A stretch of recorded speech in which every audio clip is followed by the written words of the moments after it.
భగవద్బంధువులారా, రేపటి రోజున విశేష పవిత్ర కార్తీక పౌర్ణమి. ఈ పౌర్ణమి నాడు ప్రతి శివాలయంలో కూడా జ్వాలాతోరణం నిర్వహిస్తూ ఉంటారు. జీవితంలో ఒక్కసారైనా ఈ జ్వాలాతోరణాన్ని దాటాలి అని వేదవాక్కు. మన పూర్వీకులు ఈ ఆచారాన్ని ప్రవేశపెట్టడం వెనుక ఒక కారణం ఉంది. యమలోకంలోకి వెళ్ళిన వారికి మొదటగా దర్శనమిచ్చేది అగ్నితోరణం. యమలోకానికి వెళ్ళిన ప్రతి వ్యక్తి ఈ తోరణం గుండానే లోపలికి వెళ్ళాలి. వాస్తవానికి ఇది పాపులకు వేసేటువంటి ప్రథమ శిక్ష.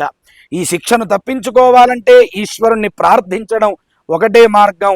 అందుకే కార్తీక పౌర్ణమి రోజున ఎవరైతే యమద్వారం నుంచి 3 సార్లు అటు ఇటు వెళ్ళి వస్తారో వారికి ఈశ్వరుడి కటాక్షం లభిస్తుంది.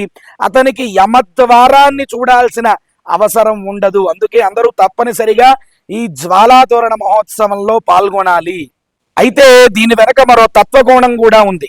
జ్వాలాతోరణం కింద ఈశ్వరుడి పల్లకి పక్కనే నడిస్తే, శివ, నేను ఇప్పటిదాకా చేసిన పాపాలన్నీ ఈ మంటల్లో కాలిపోవాలి, వచ్చే ఏడాది దాకా ఎటువంటి తప్పు చేయకుండా సన్మార్గంలో నీ బాటలోనే నడుస్తాని ప్రతీకాత్మకంగా చెప్పడం. ఈ జ్వాలాతోరణం కాలిపోగా మిగిలిన గడ్డిని తీసుకువచ్చి ఇంటి చూరులోనో గడ్డి వాములోనో ధాన్యాగారంలోనో పెడతారు. ఇది పూర్వం చేసేటువంటి ఆచారం. అది ఉన్న చోట్ల భూత ప్రేత ఉగ్ర భూతాలన్నీ కూడా ఇంటిలోకి రావని, ఈ గడ్డి ఎక్కడ ఉంటే అక్కడ సుఖశాంతులు కలుగుతాయనే నమ్మకం.